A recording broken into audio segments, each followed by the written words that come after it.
Boa noite a todos, olá, meu nome é Michel, estou aqui com o pastor Leandro da Igreja Bíblica Restauração e hoje estamos começando um novo quadro aqui chamado Perguntas Sinceras, Respostas Honestas da IBR.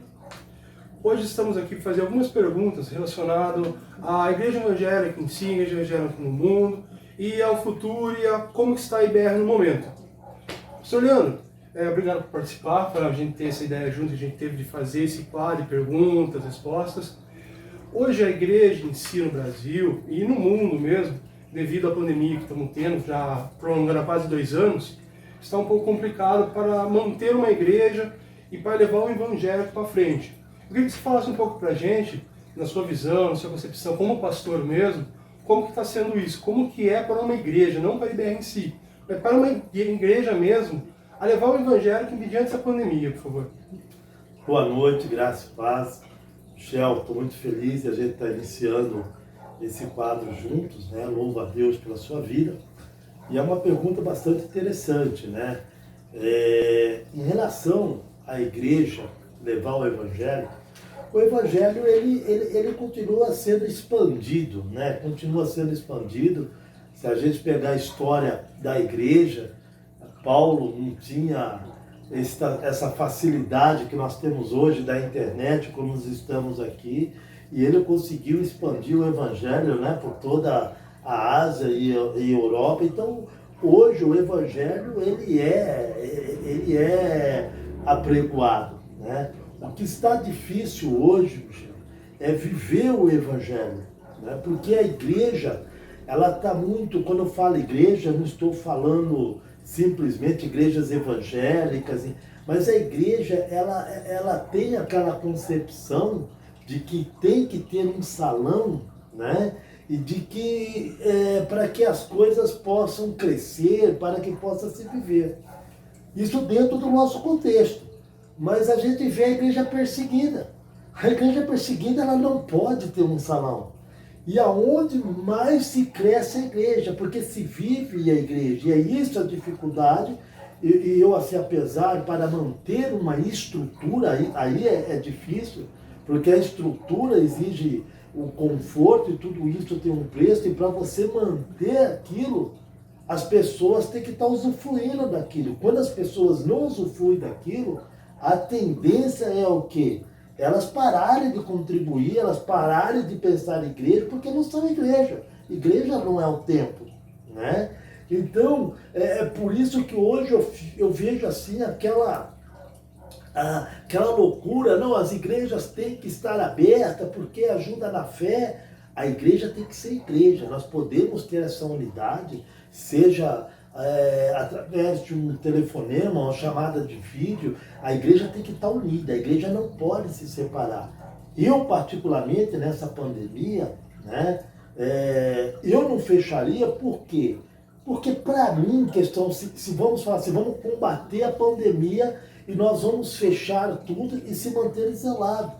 Mas, principalmente aqui no Brasil, só se fecha o quê? As empresas, o emprego, quebra economicamente o país, mas as pessoas continuam se reunindo nas casas, nos lares, nas festas.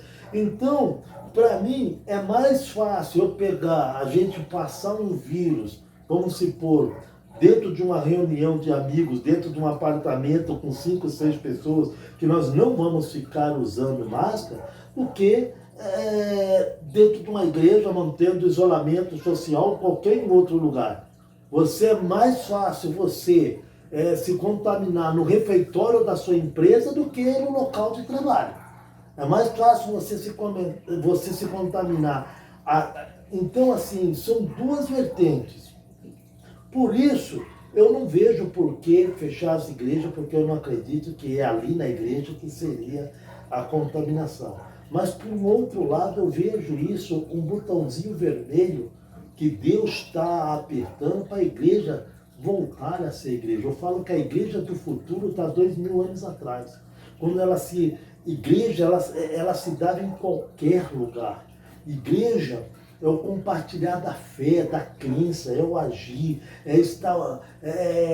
as paredes não puderam, a prisão não pôde impedir Paulo de disseminar a palavra. Então a pandemia não pode impedir a gente de viver a igreja. O que está faltando verdadeiramente é as pessoas serem fundamentadas dentro do Evangelho. Então ficamos tristes de manter a estrutura, porque não tem um fluxo de pessoa, não tem a entrada, e aí para a gente manter, honrar até mesmo o compromisso, o contrato de muitos tempos alugados, de 5, 10 anos de contrato, e agora, como manter essa estrutura, né, sem ter um caixa. E aí a gente é um estresse muito grande, porque temos que pensar em pregar a palavra, mas também temos que pensar em honrar os nossos compromissos, porque uma estrutura é água, é luz, é internet, e isso funcionando não. Eu tenho que pagar. Então fica uma coisa muito complicada, né? Então as igrejas, elas estão aí, como todos, se inovando, se adequando, mas assim, quando eu olho o povo, eu vejo o povo bastante enfraquecido com essa pandemia, e isso eu tenho me preocupado muito, tá? Eu tenho me preocupado muito. Então essa é a minha visão em relação, uma diferença que eu faço, estrutura denominacional e igreja de Cristo, ok? Não sei se eu consegui responder a sua pergunta. Sim, conseguiu sim. E já respondeu um pouco da minha segunda pergunta, mas eu vou fazer também. Tivemos bastante falação em cima da questão da igreja aberta e a questão da igreja fechada durante a pandemia. Tanto que envolveu até políticos entrando no meio, tentando abrir, tentando fechar. E você, como você mesmo diz, é complicado para a gente manter uma estrutura com as portas fechadas, sendo que a gente precisa de uma igreja como pessoas, igrejas sendo as pessoas, não sendo uma estrutural. Você acha que essa manutenção de porta aberta, porta fechada, porta aberta, chega a afetar a vida espiritual das pessoas? Elas realmente precisam de uma igreja de porta aberta? Realmente precisam de mais pessoas como igreja? Você acha que você como pastor, vendo as pessoas, considerando pessoas, escutando pessoas no seu dia a dia, você acha que muitas pessoas sentem falta de uma igreja aberta para ela poder buscar ajuda em Cristo? Ou as pessoas hoje em dia já conseguem buscar Cristo nas pessoas sem ser uma instituição? Shell, infelizmente, não era para ser assim. Mas infelizmente, hoje, né, a igreja de hoje, a igreja do século XXI, a igreja agora, né, dos nossos tempos, ela precisa das portas abertas. Por quê? Porque não estão fundamentadas no alicerce, né? Que é Hebreus 6, né? Hebreus 6, versículo 1 e 2. Eu vou até ler aqui na versão, deixa eu pegar aqui, eu acho interessante ler aqui, Hebreus 6, deixa eu só ver aqui, nessa versão, a Bíblia Viva, ela fala, é interessante, muito interessante o que ela diz aqui.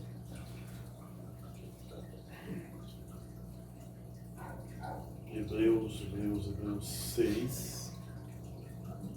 Olha só o que diz versículo 1 e 2. Paremos de ficar voltando sempre aos mesmos assuntos antigos, sempre ensinando aquelas primeiras lições sobre Cristo. Em vez disso, avancemos para outras coisas e nos tornemos amadurecidos no nosso entendimento. Certamente não precisamos falar mais acerca de atos que conduzem à morte, nem sobre a necessidade da fé em Deus.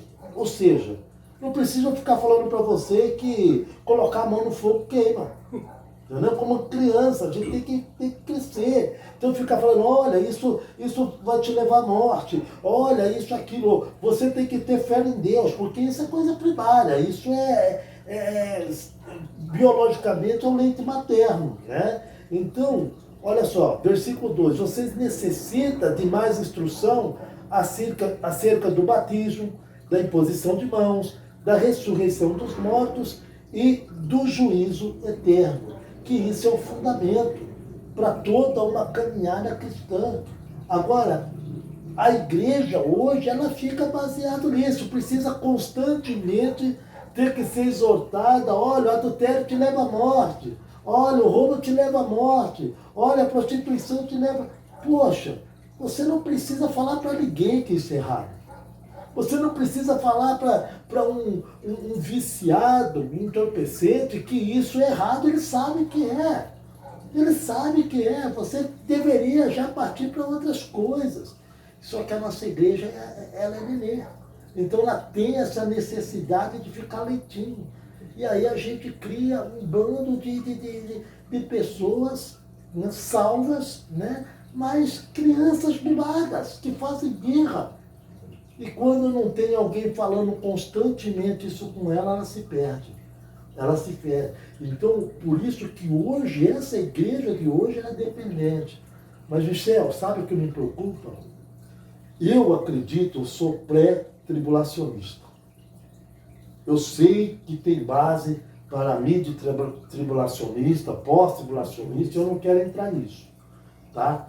E respeito os meus colegas de ministérios que têm essa visão. Mas, creio piamente que, como Apocalipse 3,10 diz, por nós mantermos fiel, seremos livres dessa tribulação. E tem outros versículos aí que nós seremos arrebatados, tirados antes dessa tribulação. Mas, se os meus colegas midi-tribulacionistas tiverem certo, que a igreja entrará na tribulação, essa igreja de hoje, ela não consegue enfrentar a ira de Satanás. Não sai da tribulação. Não sai da tribulação, porque ela não está preparada para isso. Sim. E eu creio que nós não vamos passar por isso. Mas se eles estiverem certo, esta igreja de hoje, porque por muito menos negam Jesus, quanto mais, né, a gente pega lá em Apocalipse 12, que o dragão perseguirá a mulher, e ela só vai ser que é Israel, né? Que a tribulação era para Israel, mas muitos gentios entrarão nela, e ela só vai ser salva porque Deus esconderá ela no deserto. Senão não seria, da boca do dragão sairia rios para matar Israel, que é esta mulher. Gente, é uma perseguição séria. Essa igreja de hoje, ela não está preparada para isso não. Tozer diz assim, que há um tempo atrás, a igreja dos apóstolos, profetas, a igreja primitiva, ela se via numa guerra e por isso se comportava como verdadeiros soldados. E a igreja de hoje, ela se vê na Disney, então tudo é diversão. Então quando vê uma pandemia dessa, rapaz, só que isso aí é colônia de férias perto daquilo que virá na tribulação, que eu acredito que não estaremos aqui. Mas essa igreja não está preparada. Por isso, infelizmente, a igreja de hoje é essencial. Por isso que muitas igrejas estão aqui, até mesmo quebrando. Porque se eu não estou na igreja, eu não custeio, eu não devolvo dízimo, eu não dou oferta, porque para mim devolver dízimo, eu tenho que ter um cara falando, mexendo com meus sentimentos, mexendo com minhas emoções, botando medo em mim para me dizimar, para me ofertar. Cara, isso aí, né, me perdoe. Né? Cada igreja, eu tenho as igrejas como membros de um corpo. Um é mão, um é pé, um é estômago. Então, existem igrejas que trabalham assim, que trabalham com campanha. Não sou contra, eu até gostaria de trabalhar com campanhas, né? Mas não é a minha chamada dentro do reino de Deus, mas respeito e admiro os amados colegas de ministério que trabalham assim, né? Mas assim, precisamos colocar fundamento, que é o que nós falamos ali, ensino sobre o batismo, que é estar mergulhado no corpo, que é entender que faz parte do corpo, que é entender que devolver o dízimo é porque eu reconheço que é Deus que tem me dado, e se é importante para mim a propagação do Evangelho, eu sei que eu preciso custear, eu sei que eu preciso. Então, gente, eu não vou parar, não preciso estar dentro de um templo para fazer isso. Né? Então, assim, isso para mim é ser igreja. Eu sei que isso é uma quebra de paradigma, eu sei que isso é uma proposta ousada, né? E muitas vezes, se eu não tiver convicção nisso que eu estou falando, se eu olhar para, como que eu posso te dizer, o marketing que tem hoje, eu sou um pastor fracassado. porque eu sei que isso não dá ibope. Sim. Isso não dá ibope. Mas para mim, inclusive, nós vamos falar daqui a pouco, né, nessa transição, mas para mim a prova do meu chamado vai ser agora. Se eu tenho uma igreja, se eu conseguir fundamentar pessoas que estão comigo, ou por mais que eu tenha essa concepção, se eu também gerei pessoas apenas emocionais que precisam desse mover, desse movimento, não sou contra salão, pretendo voltar para um salão, mas eu acho que essa pandemia veio como assim, olha, em Atos capítulo 1, o Senhor Jesus fala assim, versículo 8, ficar em Jerusalém, até que do alto seja revestido do seu poder, para que depois vocês saiam e possam ser minha testemunha em Jerusalém, Samaria, Judéia, Samaria, até os confins da terra. E aí eles ficaram tão ali, tão aconchegantes dentro de Jerusalém, que eles não quiseram mais sair. Então, por eles não obedecerem Atos 1:8, veio Atos 8:1, que foi a perseguição. Aí eles tiveram que sair. Então, eu acredito que o Senhor Jesus está preparando a sua noiva. E Ele usa de uma situação dessa para fundamentar a igreja, para que nós possamos aí dar um passo maior, para que nós possamos alcançar uma maturidade maior com isso. É fazer do limão uma limonada. Maravilha. E pegando um pouquinho da brecha disso que você falou, a gente vê muitos espalhados na internet quando a gente pesquisa, muitas pessoas procurando pastores, pessoas religiosas para fazer a mesma pergunta que a gente vê em todos os lugares. Essa pandemia e mais outras coisas que acontecem, está acontecendo, é um premisso realmente do fim? Ou é só um fato mundano mesmo que está acontecendo? Ou realmente você acha que isso está realmente caminhando para o fim, para a vinda de Jesus, para a tribulação? Michel, não digo a pandemia, né? Porque o tempo de Deus não é o cronos, não é o cronológico que é o nosso, pelo tempo aí de rotação, translação, movimento, não é isso. O tempo de Deus é o kairos, é por fatos ocorridos, né? Então, os fatos acontecidos em Jerusalém, Israel, é o nosso reloginho. É isso que faz com que eu acredite que nós estamos muito prestes ao arrebatamento. Eu creio num estudo dispensacionalista, que começa com uma lei, coloca o homem à prova e vem um juízo. Então temos a dispensação da inocência, vamos supor, né? Só dando um exemplo, não vou falar por causa do tempo, todos. Então a lei era Adão não comer do fruto do conhecimento do bem e do mal. Ele é colocado no Éden ali à prova, né? Então a lei era não colocar, ele vai e ele come do fruto. Então vem um juízo que é a expulsão ali do Éden. Chega na consciência, não há mais remissão do pecado sem o derramamento de sangue. Então a lei agora tem que ter sangue. Abel e Caim, então Caim não oferece, por isso é rejeitado. E por se afastar da vontade de Deus, a humanidade, o pecado fica de forma dilacerada, pessoas matando. Vem o dilúvio, que é o juízo. Então, para mim, o juízo da graça, né? O que é a graça? Qual é a lei? Aceitar Jesus. Né? Negar Jesus, a consequência disso é o quê? A tribulação. Então, para mim, o juízo da graça é a tribulação. A pandemia, deixa eu te dar um exemplo assim. Estou vendo aí, desafiador para mim, o quanto você emagreceu. Né? O médico falou para você, olha, Michel, se você continuar com essa alimentação, cara, você vai morrer. Então, a consequência, castigo de Deus você morrer se continuasse? Não, foi uma escolha sua que estou nem aí, entendeu? Então, assim, Deus fala assim, ó, plantai durante 6 anos, o 7º ano, dê descanso à terra. O homem na sua ganância, na sua cobiça, vamos tacar agrotóxico, porque a terra tem que produzir, cara. Nós não podemos dar esse descanso. Aí a gente come aquela maçã gostosa, toda cheia de agrotóxico. E aí o que acontece? O que vai gerar em nós? Câncer. Câncer. Castigo de Deus, Michel. Não. E comer morcego. Comer cachorro. Comer escorpião. Comer barata. Pô. Ia dar. Eu ia falar uma palavra, não pode falar, né? Não, Sou não. grande. Tá? Poxa, mas isso não ia dar ruim. Isso ia dar ruim. Sim. Não? E aí, pode ter sido gerado em laboratório? Pode, mas nem precisa disso. Se eu comecei essas porcarias...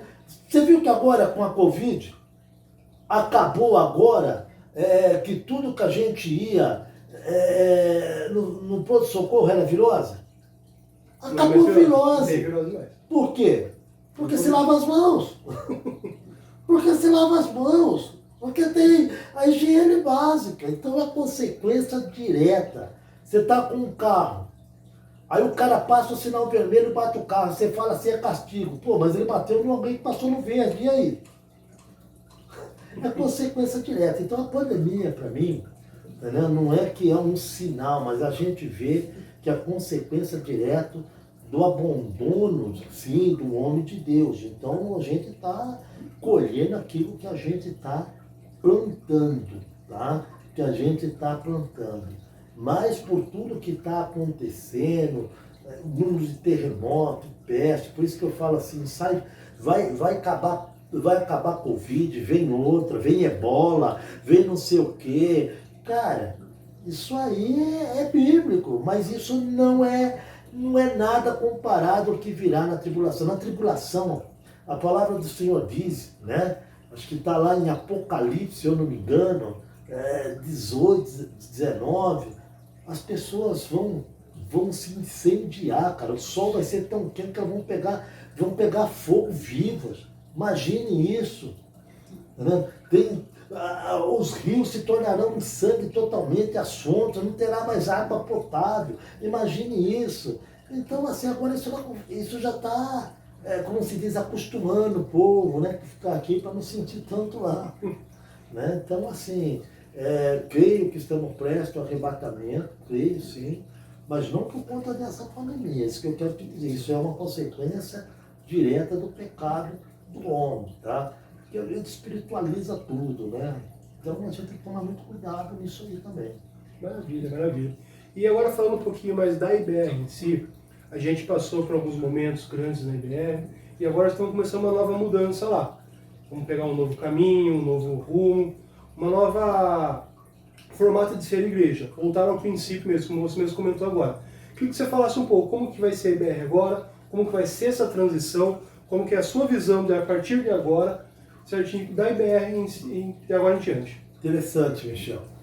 Interessante porque assim, olha, na verdade eu não vou aqui, muitos vão falar, isso é desculpa, tal, daquele um pastor que fracassou, né? Na verdade nós passamos momentos financeiramente difíceis. E isso veio, como eu disse, me empurrar a voltar aquilo que um dia Deus colocou no meu coração, né? Então eu sempre sonhei com a igreja nas casas, e aí sim, das casas, a gente ir para um templo para congregar. Porque assim, como eu disse, eu tenho as igrejas, as denominações, seja igreja A, igreja B, igreja C, né? Eu tenho as denominações como mão, como pé do corpo de Cristo, ok? Eu vou pegar uma igreja de Macedo. Cara, muitos criticam, eu admiro, sabe? Para mim, independente de cristão, né? de religião, para mim é um grande líder. Um grande líder. Mas como eles começaram? Cara, ele falou assim, eu preciso de um salão para me juntar pessoas. E o que ele fez? Ele começou com um salão, ele alugou um teatro, um cinema, num lugar que tinha muita gente, foi ousado, começou a distribuir coisa, ele e o seu cunhado, né, o Eric Soares. E aí, cara, eles alugaram um cinema por uma tarde e lotou. Então ele usou de um salão para atrair pessoas. uma chamada para ele, eu não posso falar que isso não dá certo. Né? Tem igreja que fala, poxa, eu preciso estar numa avenida movimentada, que passa muita gente, e eu preciso ter um lugar muito lindo, muito chique, porque a igreja de hoje, ela tem isso. Ela frequentar um lugar de impacto faz ela ser participante de um grande empreendimento. E isso é emocional, psicológico. Todo ser humano tem isso. Você tá vendo? Essa grandeza, pô, eu tô participando de algo, eu faço parte daquela igreja. Pô, aquela igreja é conhecida, aquela igreja é top, aquela igreja, e não tem nada errado. Se eu tiver condições um dia, beleza. Eu não sou contra isso, mas não é o meu chamado que o salão atrai pessoas. Eu não. Eu quero fundamentar pessoas e dessas pessoas ir para o salão. O salão está ali, mas o salão para mim é para congregar, é para reunir, é para ter um lugar onde eu vou ali me reunir para adorar a Deus e não para ganhar as almas. E eu tenho recentemente batido nisso há 15 anos, porque eu falo assim que ovelhas sadias dão cria. Sim. E se a congregação que está comigo não está crescendo, é porque de alguma forma eu ainda não estou conseguindo curá-la, para que elas tenham essa cria. Porque esse é o meu chamado. Então, por que você começou no salão? Não fui eu. Quando eu comecei nas casas, comecei numa chácara. E aí chegou a ter 120 pessoas, e aí os caras ficaram empolgados e foram lá e abriram o salão e falaram, pastor, agora não tem como, não tá aí o salão. Salão. Né? E eles felizes, e eu falei, cara, não é isso que eu quero, né? Puxa, eu vou ter que ficar preso e tal, né? Mas eu assumi, não estou responsabilizando eles. Eu podia ter dito não. Sim. Mas eu assumi, porque, como eu disse, como ser humano, e se empolga, era um salão bonito, num lugar nobre, né? Eu falei, caramba, já vou começar assim. Eu sempre achei que eu ia começar numa garagem e tal, né? Então, e depois nós crescemos. Só que aí, como eu não tenho esse chamado, porque você manter essa estrutura, você precisa de novidades, você precisa de eventos, você precisa... E eu não tenho esse chamado. Não sou contra, mas eu não tenho. Eu fundamento igreja. E quando eu falo igreja, eu não estou falando estrutura. É vidas. Por isso que eu falei para você que é uma prova para o meu ministério. Agora é a prova do 7. Agora eu quero ver realmente quantas vidas eu fundamentei. Porque as vidas que eu fundamentei no Evangelho, elas vão me acompanhar com salão ou sem salão. Agora que eu vou ver o quanto eu consegui realmente fundamentar. Não estou responsabilizando as pessoas. Uhum. Uma ressonância magnética do meu ministério. Sim. Né? Então, assim, por isso que eu falo, diante dessa situação, poxa, eu não consigo fazer movimento, eu não consigo fazer marketing, eu não consigo. Então, assim, não tá gerando, nós não podemos atrair pessoas para o salão, porque o salão está fechado. Porque eu não posso ir contra as autoridades, divulgar alguma coisa, né, para atrair pessoas para aglomeração. Eu já não tenho isso dentro de mim, que nem quando podia eu fazia. Sim. E agora, sem poder, eu estou de mãos atadas. E as pessoas começam a se enfraquecer, porque, né, não tem nada no mundo. E aí, de repente, eu estou com 20 pessoas para um salão para 100. Pensa num lugar que obedece, isolamento social, dá para você se esconder.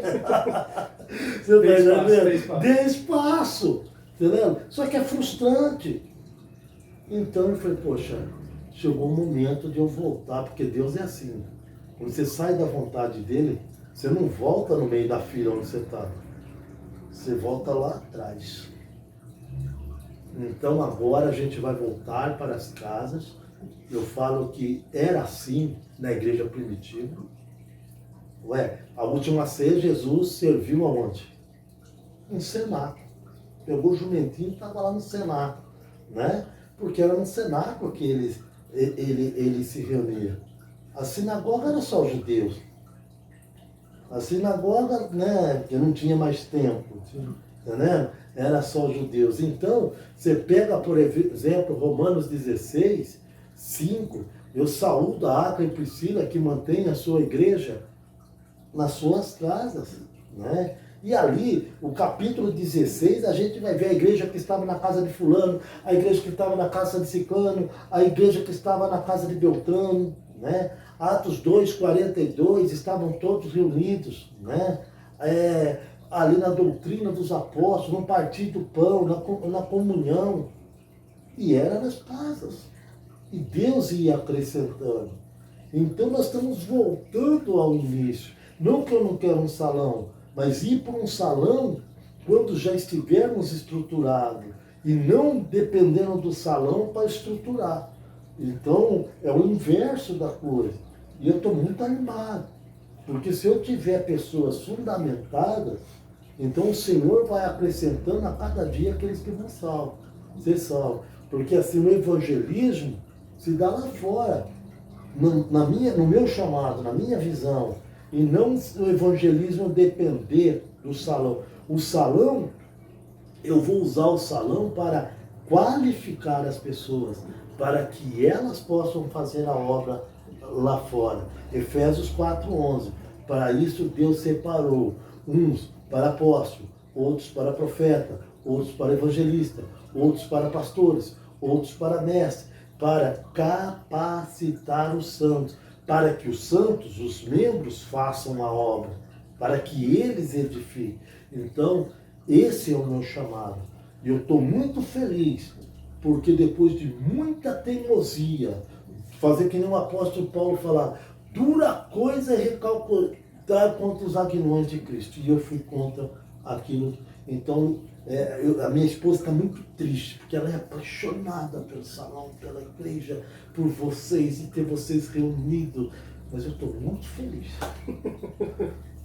Então, essa é a nossa a empreitada da IBR. Tá? A gente trabalha como?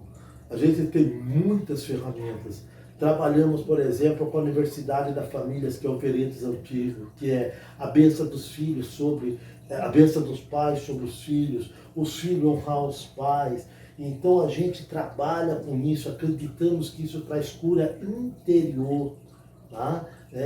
A igreja que trabalha num salão, ela trabalha com campanha, ela trabalha com libertação, com expulsão de demônios, que é cura. E isso é bíblico, eu não posso criticar, mas não é o meu chamado.